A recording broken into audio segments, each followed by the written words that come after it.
Hey guys, it's Feisty, and I am the GM of the guild Not a Cult on Chaos Bolt. I'm also a streamer on Twitch, which instead of, doing that right now, I am making this video.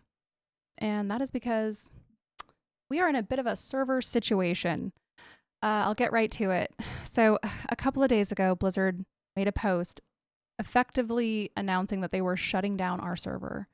And I wanted to talk about all the reasons why this was a terrible way to go about making this decision. Why the Chaos Bolt server community has been so passionate about not wanting to leave, and a couple of solutions that might help Blizzard dig themselves out of the hole that they have created. So, the post states if any realm's population started to fall disproportionately, that we would enable free character transfers off that realm. And that holding to that promise, we have opened free character moves from Chaos Bolt to Crusader Strike. Great, sounds good. But here's the kicker. Additionally, new character creation has been disabled on Chaos Bolt.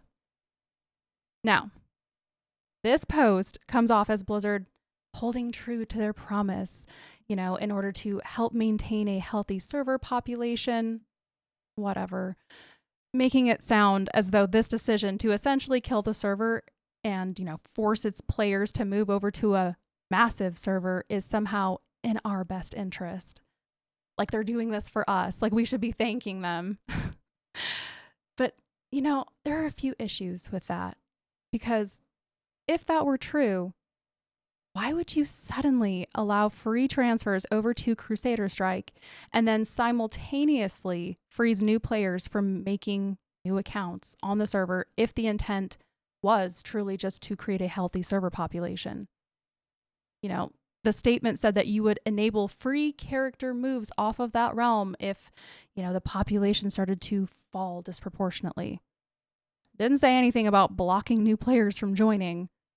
This is the decision that ultimately signed the death warrant of the server and created immediate panic amongst everybody on there. So why the hell would Blizzard make this decision 9 days before Phase 3? I mean, the timing alone tells you just how much this announcement is not coming from a place of concern for the player experience. The week leading up to the new phase is when players who've completed the Phase 2 content are coming back to start prepping, and, guilds are recruiting, players are getting hyped, farming, and planning for the upcoming content. Why wouldn't this decision be announced at least after Phase 3 was released? That's when you'd have the most accurate guesstimate of the amount of active players on a realm, to gauge if a server's really dwindling in population, not immediately following the announcement of Phase 3. Also, killing a server a week before Phase 3 not only kills the excitement for those on the server, because now, instead of planning and recruiting, players are, now faced with this unnecessary pressure of trying to reestablish themselves on another server, and in many cases are being required to rename their characters and their guilds, myself included. And that's not even taking into account all of the guilds who will be losing members right before the very first 20-man raid in SOD. Why? These players simply refuse to transfer because they don't want to go to Crusader Strike. Let's not pretend like everybody doesn't know that Crusader Strike is the streamer server. All of the big WoW streamers went to Crusader Strike upon Phase 1 launch, making the queue so outrageous that Blizzard was quite literally forced to create Chaos Bolt, another alternative RP PvP server, which was a great decision. You can't blame the streamers for the viewers' actions, which is why I'm glad that they all stuck to Crusader Strike so as not to muddy up all of the other servers. And sure, Crusader Strike has a massive population that largely consists of inconsistent players who only log in while the big streamer that they're watching is completing the content. they're more than likely not going to stick around throughout the entire phase. This also results in massive population spikes, meaning that at launch, phase 3 questing zones, all the content is going to be incredibly contested. Let's be honest again, guys.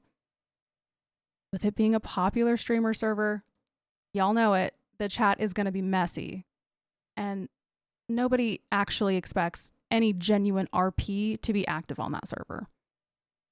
So not only is Crusader Strike overpopulated with a generally undesirable player base that eliminates any RP immersion, there are also faction locks.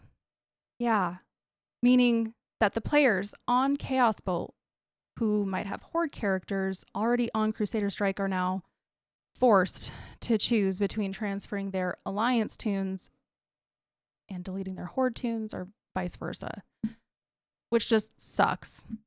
That's just a tough spot to be in.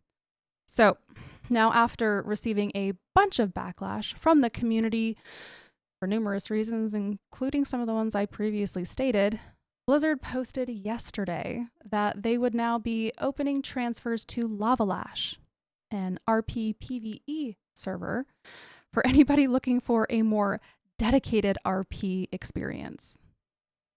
Meaning, Blizzard is well aware of the streamer effect on Crusader Strike, and they are attempting to supplement the issue with an RP PvE server that has a lower population than Chaos Bolt. Yep, that's right. Blizzard is so concerned with the well-being of the player's experience and ensuring a healthy population balance that they've decided to abruptly shut down Chaos Bolt with zero prior community discussion right before Phase 3, and are kind enough to give us the choice to transfer our characters at the expense of our player guild identities, since most of the names are already taken, to a shitty overpopulated mega server or a server with an even lower population that doesn't have PvP. And PvP is a fundamental part of the gameplay experience of our server. If people wanted an RP PvE experience, they probably would have rolled characters on Lavalash to begin with. Now, I'm not disregarding the significance that RP has on a server. It's a great option. In fact, I think it's a cornerstone of what makes the server so beloved. And we've had some pretty wholesome small-scale RP events that, on a subconscious level, really, at least for me, add to that magical classic WoW experience. So, for example, there is this little gnome warlock named Shirt, who, since Phase 1, has been sitting in main cities offering free shirts made by Shirt. And it's kind of become this adorable server-wide phenomenon where everybody wants a shirt made by Shirt. I myself have one. A lot of people in the guild have one. And it's something that is unique to our server and just one of the many, many examples of that cozy, chill vibe that our server provides and will be deeply missed. So, with that being said, I simply cannot fathom the rationale behind Blizzard's decision to effectively shut down Chaos Bolt. It is a healthy, thriving, admittedly small server with a cozy hometown feel. And now, what I've heard from other players, read on forums, and experienced myself, ain't nobody complaining about Chaos Bolt being a dead server. We've never had an issue finding people to group with to complete quests in the open world or pug to fill a raid comp.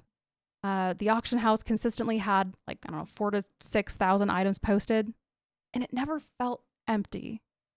Yes, in comparison to Crusader Strike, the population is minuscule.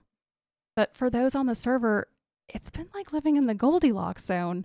There's not so many people that farming locations are always contested, but not so few that you couldn't find a pug to fill a raid comp or a Blood Moon group.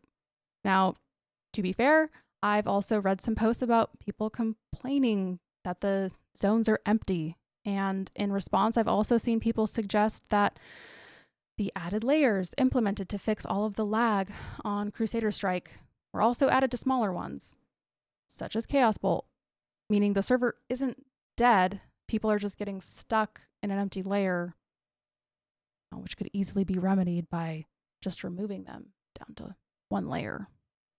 So, in conclusion, while I vehemently disagree with Blizzard's approach to making this decision, the timing of it, the inadequate options that they have provided us with, as well as the blatant disregard of the repercussions for the affected WoW players on the server, all under the guise that somehow this is in our best interest, I do feel as if there are a few unexplored options that might either help ease the transition or provide a much better solution to alleviate the current chaos on Chaos Bolt.